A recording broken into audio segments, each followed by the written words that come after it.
Wow. What a game. freaking finish. Bam. Welcome to the Hoops Rehab Show on Game 1 of the NBA Finals, and playoff Haliburton legend continues. What's going on, Eric? How you doing? What is up? Happy first game of the finals day. If people were doubting this series before, I hope you've changed your tune now, because looks like we gonna have another special one on our hands. But man, what a game! What a game, man.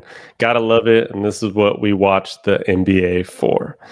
But as always, everybody, I am the game injury doc, aka Dr. Evan Jeffries. On my right is Eric B. Mack. We can be followed at these handles at Game Injury Doc and at Eric B. Mack on all platforms, along with the Hoops Rehab Show YouTube page. Please subscribe.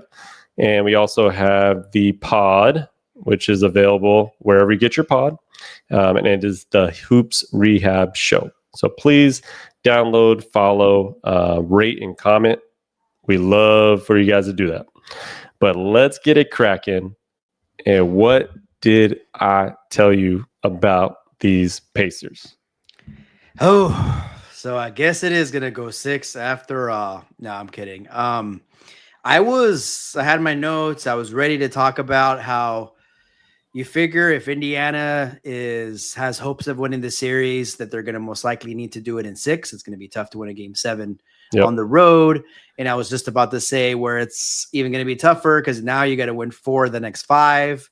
I guarantee you that's probably something that has not happened to OKC this year, losing 4 out of 5. But wouldn't you know, it's just been happening every game. I mean, every series they've had a moment like this, if not 2. Yep. Very, very much like the New York series. It was a little bit more, it drug out a little bit more in the 4th as opposed to like a quick 2 to 3 minutes, like the Knicks, but the result felt the same, man. And I know we're going to get into starting lineups and what we saw out there on the floor, but just that initial reaction is like, I can't believe this is happening again. And I shouldn't be shocked, but I am. That's for sure. And before I get started, like always, everybody, please comment. If you're on the YouTube feed, you're on the Twitter feed, you're on the Instagram feed, let us know your reactions. We'll get to your comments as soon as we can. My first thought in this game was the Pacers had 18 turnovers in the first half, and we're only down by 12 points. It was one of those halves where like they kind of kept it between 8 and 12. And the whole time you're like, they should be down by 20 easily, right? But somehow it was still a game. And what threw me off about this, and I think we'll get in more detail about this lineup change, but when you got something that's been working like a well-oiled machine throughout the whole playoffs, throughout the whole season, and you change a starting lineup to compensate for what they have as far as matchups. So basically you downgraded your lineup just to match up with Indiana. I thought personally that was just a bad omen to start the game. And obviously they had a great first half. So necessarily, was it the right move? Was it not the right move? But in my opinion, just getting rid of that lineup that has brought you here, and there was no need, like in my opinion, there's no need to do it, because you've done this, you've had this lineup the whole time. I was just shocked. What do you feel about the starting lineup change? Were you surprised by it? Were you kind of thrown off guard? What was your feeling? My question is, who's the best team in the league? Who's the number 1 seed? OKC. Right. And you just said it. They've had the same lineup. You let other teams adjust to you, right? You're the big bad Thunder. You are the dynasty that's coming soon, according to everyone, right? Look, we know that they started off well in the first half. They started off well in the third quarter. But in my opinion, it was a bit of an omen. And what it did is it changed the rotation as the game progressed. And look, we can sit here all day long. We don't know if the same thing would have happened if they would have played their original starting lineup. But I do think there's something to say about being a bad omen, right? Like, they adjust to us. we're going to go out there. We're going to play OKC Thunder basketball. We're going to put the we want to put up there. If you want to go bigger, right? You got Thomas Bryant on the bench. If you want to put him in, whatever, for as far as Indiana's sake. But yeah, that was a real shocker. I guess. Yes, I know OKC probably still feels pretty good that they should have won the game. But yeah, man, right off the bat, like I'll be interested in what coach and some of the players say about that tonight. Yeah, I just thought, what, you were 29-1 against the Eastern Conference before. And 2 now. You've handled your business against Indiana. You're 2-0 against them, right? Like you had. I just don't see why. Like, and we had no idea going into the game, right? I mean, no. I literally had to be like, wait, is there an injury? Is Hartenstein injured? Like, is there something I don't know? Right. I just don't think you need to try to match down to get to their level because you're worried about their speed or you're worried about their players. Yeah, I mean, that was just my opinion on it, and I don't know if it cost them the game, but I do think it sent a message to your team because if you notice in the last couple of minutes, you did not have Chet or Hartenstein out there, and you went extremely small against these Pacers, and that's what the Pacers want. So your defense was not effective in the last couple of minutes of the game like it always was. The Pacers had they had 6. I mean, I think with a couple minutes ago, they had 6 threes and OKC had 0. So I think they made another one after that. But effectively, your defense was not what it was throughout the playoffs and in the first half, based on the small lineup that you went with in the second and towards the end of the fourth quarter. I think OKC had a little bit too much time on their hands between the series or something because they really, I think they just overthought right here. Yeah. They're somebody out there who was the smartest person in the room made that decision. And so I will be interested to see if they stick with that or if they change it up back to normal next game. And to your point about not having those bigs at the end of the game, I don't know if you noticed, but Indiana was getting all the key rebounds. Like they weren't giving up offensive rebounds. They were sealing.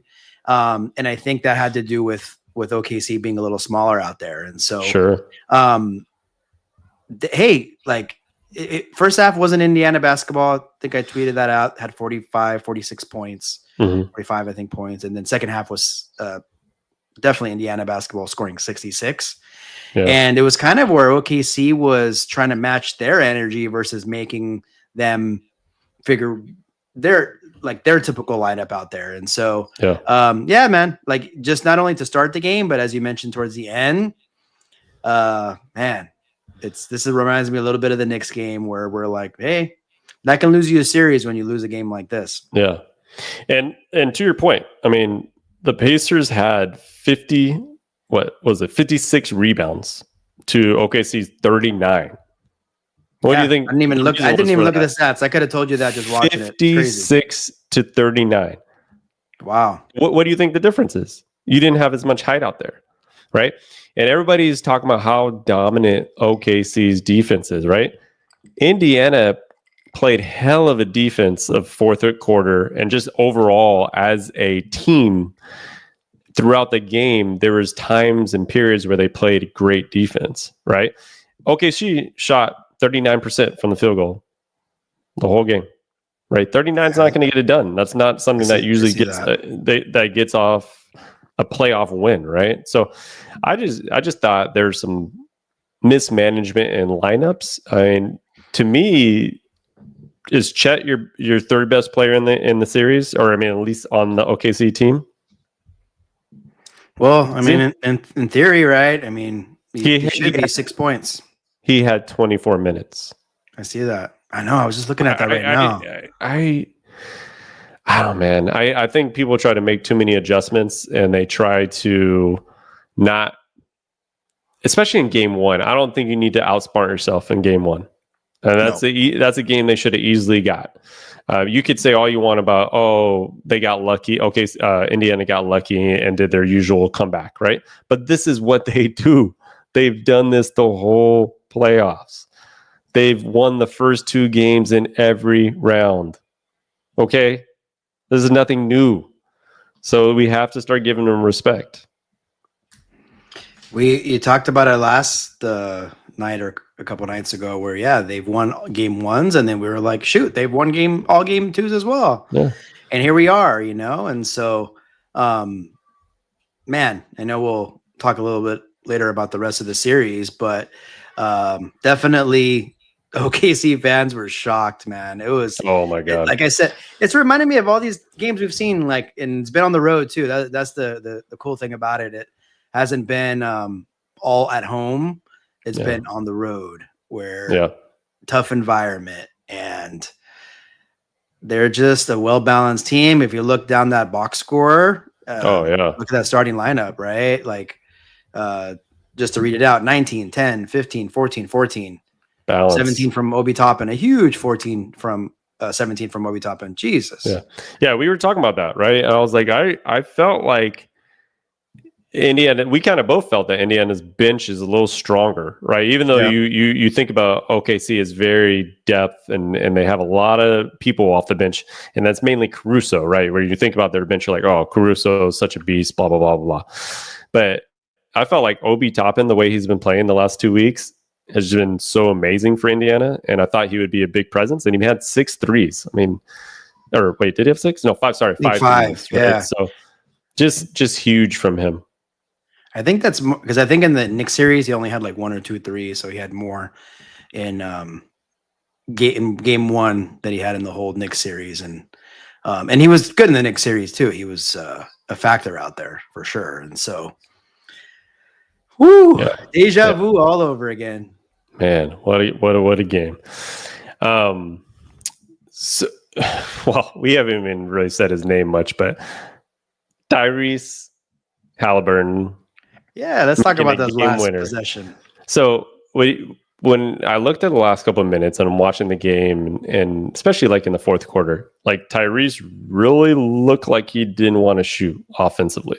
Like he was giving up the ball a lot. Nembhard had the ball in his hands the majority of the fourth quarter. Like he was the main ball handler, and Tyrese was kind of more, a little bit more laid back, kind of passing and swinging the ball more. And then when they're down by 1, I'm like, I wonder who's going to get the ball. And then, of course, Tyrese ends up the ball, takes amazing point 2, makes it. And you're just like, it's all over again. Like, this looks familiar. They keep doing it. What do you think about the last possession and kind of like OKC down the stretch too? What do you feel that they did well and what they did poorly? It was an interesting last few possessions. We had that play with Siakam. The ball was definitely off of him in the corner, but one could say potentially he was pushed. So I was wondering, a la the Minnesota and Lakers series, when they were looking at it at a out of bounds play and they ended up calling a foul on LeBron. Sure, kind of changed the complexion of Game 4 in that one. And so I was looking at it. It was like maybe slightly incidental. It would be a big call to call that a foul. So that was the first thing I was thinking about. And like I mentioned earlier, it was a one and done type of scenario with OKC there down the stretch. Indiana was making it real tough for them to get a shot. And I'm just such a huge fan of not calling the timeout when you got 15 seconds left or what have you. Because how many times do we see you call a timeout, and whether if it's tied or down 1, I don't know if it's just, I guess it's because the defense gets set. You get your best defenders out there. You know what is potentially coming. And way more often than not, when someone calls a timeout, you really don't see him cash in. And so, sure, Haliburton was a little bit off ball towards the last few minutes, but you had to know down the stretch, the last few seconds, when he had it, I was like, what is he going to do? Like, he's going to shoot it. And he ended up getting a great shot, kind of semi mid-range, and just nailed it. I mean, honestly, when it went up, I was like, it's going to be good. Like, it's 100%. It's just the type of playoff he's having right now. Yeah. And so, I think Indiana took it. I can't say OKC just had like terrible decision making. They got some good shots. Williams had a nice 3-point shot that he missed. Dort had a 3-pointer off a SGA double, and he missed. SGA was aggressive. He made a shot, but I think he was the one that missed the shot there at the end. Yep. So, hey, make or miss league. I just feel that lineup that was out there really made it tough for them to get offensive rebounds. And so Indiana took it, man. Got to give him credit. Yeah, I mean, it wasn't like the Knicks game 1 where they were making a lot of mental mistakes and like you had a lot of turnovers down the stretch. Yeah, no. They just had contested jumpers, and Indiana was boxing out and getting rebounds and not really giving up second chance opportunities. And my thing is like the defense in the second half. I mean, Indiana scored 66 points, right? So that's for a number 1 defense, right? Like OKC is. That's a lot of points in the second half, right? And that's what Indiana does. They kind of like stay within the game, and then with their depth and the ability to run, they wear you down eventually, and they continue to do that. And so, I mean, those were the key points that I was trying to make before, right? You have, if they get something from playoff Haliburton, obviously the big jumper, right? And he had an all-around good game with assists and rebounds. You got something out of Siakam, right?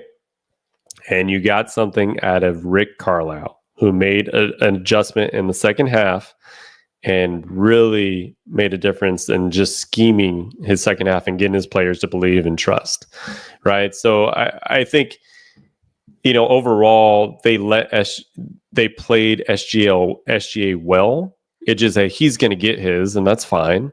But nobody else really had a big game, and that's what you're looking for, right? So if SGA gets 30-something points and nobody else is really pitching in, you're probably going to win a game like that, and you're probably going to be happy to go into a game like that.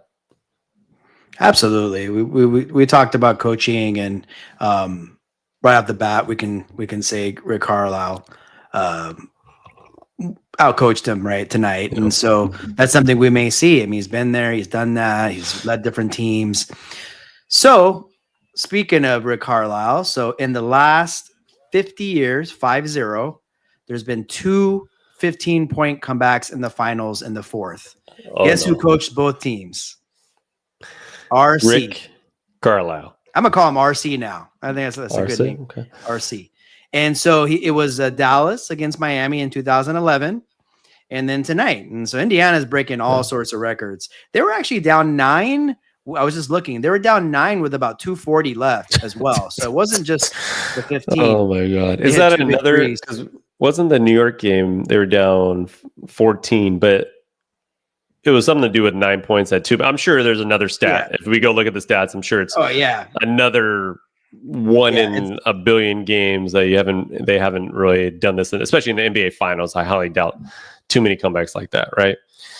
But yeah, Rick Carlisle, man, I said going into this series that he could be a difference just based on his pedigree, his championship experience, and his ability to make adjustments. And I think he did just that in the second half, because this game could have easily gotten out of hand based on what happened in the first half. Oh, yeah. I mean, look, if the game went the way we thought it was, like towards the end, it was like, all right, well, Indiana just went there to OKC to get one. I think they played such a poor first half that they have to look back and say, let's do what we did in the second half and carry it over to game 2. And so they can still do that. And they have the luxury of having game 1 in their back pocket, man. And so, man, I am so interested to see what the thought process was on that change in the starting lineup. I mean, they're going to say all the right things, of course. You know, hey, we want to match up. We feel we can do whatever we want, right? And we're gonna put the best lineup we feel is best for our team out there. And no, he can't play 24 minutes. Chet cannot play 24 minutes. You got to get. I mean, he's got to play better. I mean, got to play better, but he's also got to get more time to be able to have a more of an effect in the game. So, what do you think they do moving forward in game 2? Do they go back to the lineup, or do they get stubborn and stay with what they thought was going to be the best for them? Like, because it's almost like, ooh, now I should just go back to my lineup, but I made the decision to do that. So does he get stubborn and just stick with what he thinks is going to win, or go back to what got you there? Look, so I didn't touch on this yet, but kind of seems like we're hitting the panic button a little bit. But OKC, this does remind me a little bit about their with their series against Denver. So it was a game one. It was in Oklahoma. Similar where Thunder really just had control practically the whole game. You remember it's that game where they were fouling all those they had all those fouls when they were down 3. Oh yeah, yeah. And so it was a kind of a clunky, weird ending. And Aaron Gordon hit a shot to win it, and in similar fashion. So I gotta think that this team is gonna hang their hat on that and say, hey, we've been down in a series before. Hell, we've lost game one at home in these playoffs. No, and so that's the first thought. Second thought, you're right. Do they just go back to what brought them there? For me, I would have to think you can't worry about like, oh, we're going to look bad. Like, oh, we're stubborn. They very well may be stubborn, but I hope they go back to the lineup that got them there. Sure. Say, screw it. It's okay. We made a mistake. We own it. We're going to go and take game 2. We're going to, beat them early. We're not going to even give them a chance to come back at all. And so, in my opinion, I think they do go back. But if they don't, I don't know. Yeah. I mean, I was looking at OKC's stats. I think they were 8-1 or 9-1 in the playoffs at home, right? With that one loss being Denver, but their margin of victory was 24.6. And I was like, it's like the biggest differential ever in playoff history, right? Like the regular season, right? Yeah. So I'm like, going to game 1, like, gosh, man, like, how is this going to be for Indiana? And like, getting a game 1 victory has got to be such a good feeling for them, because they know they at least go back to Indiana 1-1. And then the other thing is, and we were saying this before, I mean, OKC is the youngest team in the league, right? Yes, they've been the best team, but will they succumb to some pressure as this series gets deeper and deeper, right? We're in the finals. Like, will Chet and Jalen Williams not really be there, right? Will they not have big games because they just haven't done that before in this type of environment? And for me, when you look at Indiana, what Haliburton has done has propelled them to this legend that he can do it at any point in the series, right? Like, I have no doubt if he has the ball with the money on the line, like, he has a better chance to win the game, right? I'm not really thinking about Chet in those situations. I don't think I'm ever thinking about Chet in those situations, right? So, and then it also, when it boils down to it, you got Pascal Siakam, and he's a veteran teammate that is going to be that option 1 pretty much every game. And you have that right there already built in. Man, I think they have some experience that might be more valuable in a way. And then you have a head coach, right? So that might be more valuable in a way than what OKC has, even though what they've done this whole season. Yeah, we talked about that, man. The Caruso's been there before. Yeah. But they have a young team, and so great young team. And so, hey, it's time to be put to the test. We're going to see what they're made of. SGA had a great game, 38 points, took 30 shots, right? So I wouldn't say like super inefficient. I mean, it was still 14 for 30. So, hair under 50%. I mean, not terrible. But it wasn't a super efficient night. Jalen Williams, very inefficient night. We talked about Chet. It's going to be about who's the number 2 guy going to be, and it's got to be, in my opinion, one of those 2 I just mentioned. And so that's what I look forward to in the second game. If they can do something about the rebounds too, that has to be something that I'm sure is talked about. They'll have an extra day of not rest, but an extra day of trying to figure that out. Yeah, they got to find ways to. I mean, look, they had 20. How many turnovers did Indiana had? 25. So it's like 25. Obviously, I mean, look, 18 of them were the first half, 7 of them in the second, but Yeah. it's still 25 for the game. And so Yeah. they did a lot of good things. And so we'll see if they can do what what New York was not able to do. And that was win game 2. Yeah, for sure. And the other thing I wanted to point out is we talked about assists, right? Like Indiana has led the playoffs in assists. They were a top 3 team in assists in the regular season. And tonight, again, 24 assists to OKC's 13.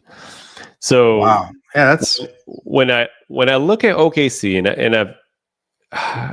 I'm not trying to find like faults in their team, but the one thing I've always thought is they're just more of a ISO ball team.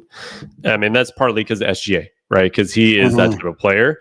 They don't spread the ball around the way Indiana does.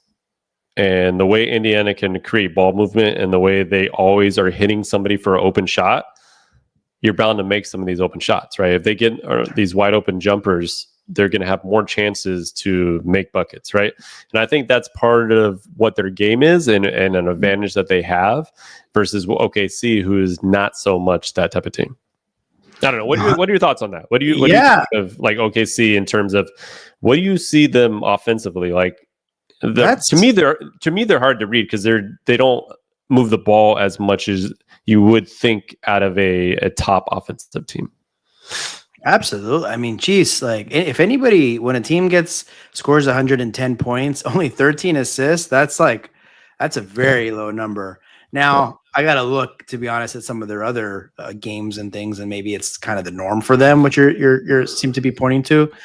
But they still got to get a little bit more ball movement. And I think it hurt them towards the end there where it was ISO ball. They did shoot, I think you mentioned, under 40%. So that affects assist numbers too. They didn't shoot the ball particularly well. But I feel like Indiana makes you play. If you're going to beat them, you got to play team basketball and you got to have other contributors than just one person. And so, hey, these guys got to hit some big shots. I mean, we've kind of been talking about trying to get the ball out of his hands. And there was a little bit of that today. I mean, he still had 38, but those guys that had at the end of the game, open threes, like I said, Williams had one. If he makes it, we're probably talking different tonight. Dort had one. If he makes it again, we're probably, talking different tonight. And so, yeah, man, I think it is a concern if you're going to get 13 assists on 110 points. I didn't even realize that. Yeah. And, when you look at regular season, Indiana was number 2 and OKC was 15, right? So it's just middle of the pack, kind of their norm of how they play. But I just thought that was a factor kind of going into the series that Indiana would move the ball around a lot. And then going back to SGA, yes, he had 38 points, but to me, similar to how Brunson was in that series, is you create pressure on him throughout the game. And there was times where they picked him up from full court or they were kind of in him a little bit. And towards the end, I thought, there's a couple times where he got hit to the ground. They got him a little physical towards the end. And there's that one time where he just laid on the ground for about 20 seconds and was trying to catch his breath. And even Richard Jefferson was talking about that. I think he get fatigued. Like he got tired towards the end because he was doing so much. And that's all you can ask for as a Indiana fan or even an Indiana team, right? You're like, I want to tire this guy out and make him work as hard as possible. And that will lead to a fourth quarter where he might be more tired. Absolutely. He can do everything. And so getting him a little bit tired, a little bit fatigued, especially when a game is close at the end. Yeah, man, I think I saw that tonight too, where he had 38, but he needed to get 40. They really needed him to have a 40 spot to win. And sorry, I was just kind of looking to I just pulled up 3 random games for OKC this playoffs. One of them being Game 7 in Denver. So the 3 games, the assist totals were 26, 28, and 30. And it was about the same, maybe a little bit more points. So yeah, I mean, it's interesting. They've had games that they have like moved the ball around, and so maybe Indiana found something. Maybe they're like, you know what, we're just gonna make them kind of even. They are like an iso ball team, but we're gonna even make them more so that. And so, as you said, that could also tire him out too. Like always having to drive the ball, having the ball in his hands. Making him work on the other end too, right? We always talk about that. You got to make these stars work on both ends, and that's what they did all night.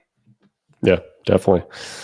So going into game 2, what does Indiana need to do to continue this momentum and not just be satisfied with one game? And I do think throughout the playoffs, this is something that they have done, and they have taken game 2 in every series. So what do they need to do to kind of continue that trend? Got to be greedy. Whatever the mindset that they've had going in the first 3 rounds, it's got to be this one even more so. If you throw away a game like OKC's had quite a few games as playoffs as illustrated, where they've had a dominant performance, won by 30.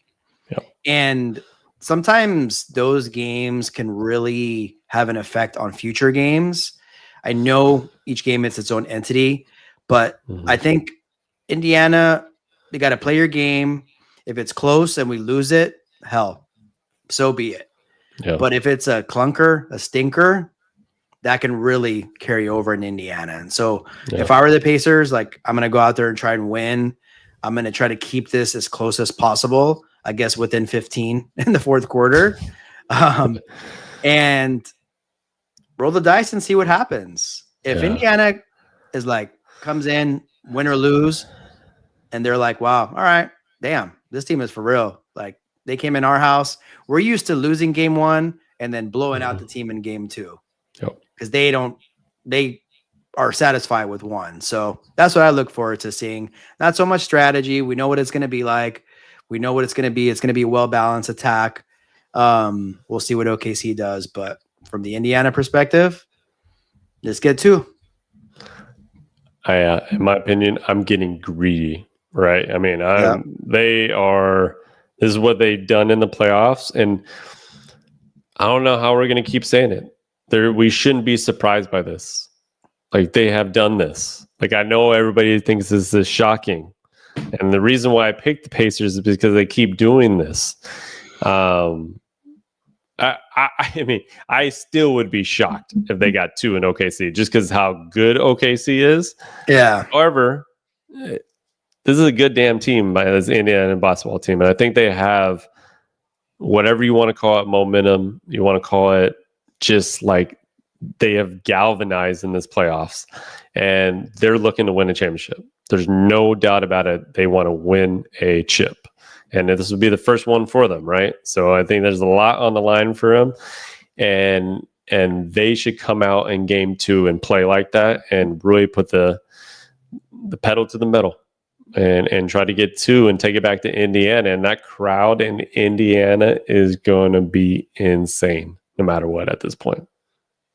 Yeah, they gotta be greedy, as you said. We said, I mean, really, it's kind of turning into where maybe it'll be 2-2 after 4, and they're gonna be doubted even more. So coming into tonight, Thunder were favored by 10.5, and I was looking earlier, it's 11.5 for game 2. People really? expect it to be a blowout, and but Indiana's got to be like, you know what? That's the way it's been all playoffs long. And so I'm pretty sure they had a chip on their shoulders coming in. I felt they really thought they can win it. And that's got to be magnified times 100 now, because now they won game 1. And so, yep, I would anticipate Thunder winning, as you said, game 2. I would be shocked more than any other game 2 that Indiana has won. I do see it now being potentially go to 6 and see what happens. But for me, it's good. Good for basketball. Good for us with Indiana winning game one. I was predicted a short series, but I didn't want it. Yeah, no, I think this is good, especially for the NBA, right? Because going into this series, there's a lot of talk about small market teams and whether or not this was a good matchup. OKC's so good, there's probably not going to be a good series. And to me, it was just surprising because what Indiana's done the whole playoffs is like, how can you like doubt that they'll be competitive in this, right? They're going to be competitive and they're probably going to win some games. And so at least we're going to probably more than likely get a long series unless Indiana wins 2 in OKC. Ooh, then it might be a short one. Indiana in 5. So, but yeah, I'd be shocked if OKC doesn't respond well. I think they'll need to think hard about it over the next 2 days of going back with what got them there, and sticking with their lineup and imposing their will. Right, versus letting Indiana impose their will because you succumb to what their lineup is. And I just think that was, I'll continue to harp on it, but I feel like that was such a big difference in this game because to me, mentally, Indiana won right at the starting, at the tip. They won the battle of just mentality because you had to change your lineup and you're the best team in the league. And I don't think you should have ever done that. Yeah, if they would have like went with the normal lineup and maybe they didn't like what they saw, and then they got some data, right? They saw there was one game and they're like, hey, let's make a change. It's just again the fact that it probably wasn't needed and they didn't allow Indiana to adjust to them. It was the opposite. And they got to look in the mirror and say, we're the 1 seed and we got to stick with what we normally do. I'll pose this question to you because obviously I can't think of off the top of my head, but has there ever been a time in an NBA Finals game 1, barring any injury, that a team has been willing to change their starting lineup? Like I'm like, yes, it's a game 3 or 4. You lost some games, and like obviously how Golden State went to Andre Iguodala, right? They went small and went Draymond at the 5 or whatnot. Like, but that was after things have happened. But game 1, I mean, I don't know if you can think of anything off the top of your head, but I can't think of it right now. Yeah, I mean, no, like to say, I mean, maybe it's happened, but not for a number 1 seed, best record in the league. I can guarantee that. Again, unless there was injury. We know Golden State historically is always like tweak with their lineup and they kind of do what they do. I mean, I can't think of game 1 in the finals, them doing that, but I got to think about like when they played Boston. I don't know. It's obviously nothing stands out. This is something we'll remember. Yeah. And so those teams, sure, maybe a small wrinkle, but I don't know. Like, again, OKC has had a dominant playoff run so far, and it was an interesting omen to say the least. So, in terms of like the chess match, Indiana is up 1-0, of course, in the series and in that ultimate matchup of chess that ends up happening in a series, and so. We'll see. That's for sure. It was shocking. I see Tyrese just tweeted out, it's got to be the shoes. Ooh. I don't know what that means, but pretty funny. Have any of these guys, like, they haven't like said much about it, huh? Like some of these reporters and stuff. I mean, I guarantee you they were asked about it. I mean, they had to ask about it, but I just feel like if not, somebody's got to question OKC's coach, but here you go. Mark Daniel changing the starting lineup before the finals already started taking No, I don't see anything. Yeah, I'm trying to see if they have any updates on it, but I'll check it out as soon as we get off the pod. So 48-minute game. The Thunder led for 46 minutes and 25 seconds. It was tied for, I guess, 1 minute and 34 seconds. And then Indiana just led for the 0.3. That's crazy. So it's crazy because it's like for the Thunder, you're like, man, it's we illustrated some things they can do different, but you played well. Yeah. I mean, they played well. They caused 25 turnovers. SGA had 38. It was like, for the most part, a OKC Thunder game, but we know that when you get an L, it's things are going to be nitpicked a little bit more. Yep. And so, yeah, man, that's just crazy. So the only time they led was after he hit that shot and that 0.3 that OKC had left to get the game. That's incredible. It's wild. What a game! What a game one. Looking forward to game two. Yeah, man. Any major thoughts before we kind of get out of here, Eric? Thunder have led the league and by a wide margin and double-digit victories, and that's probably something they're looking forward to doing on Sunday. And Indiana is just going to have to do what they do.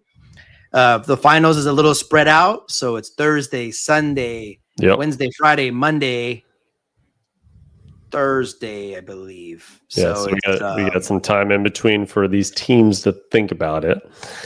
Yep. I'll leave with a couple stats here. So the Pacers are 5-3 when they go down by 15 or more points in these playoffs.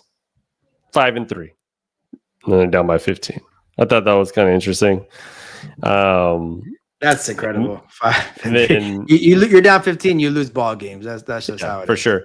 And then to me, this is just a crazy stat and what really puts Haliburton's playoffs into perspective. And most go ahead or game time field goals with final 5 seconds in the fourth or overtime since the 97 playoffs. LeBron has 8 of them. Reggie Miller has 5, and Haliburton has 5. Ooh. I mean, that's was it all this playoffs or what? Well, so he's had 1, 2, 3, 4. I know he's had 4. Maybe last year he had one. He might have had one last year, because he's had one in every round, right? Milwaukee, Cleveland, and OKC. So, hell of a playoffs for Haliburton. And if Indiana wins the finals, man, it's going to take Haliburton to a whole nother level as far as his respect in the league. And this is a guy that was voted on by his peers as the most overrated player in the league.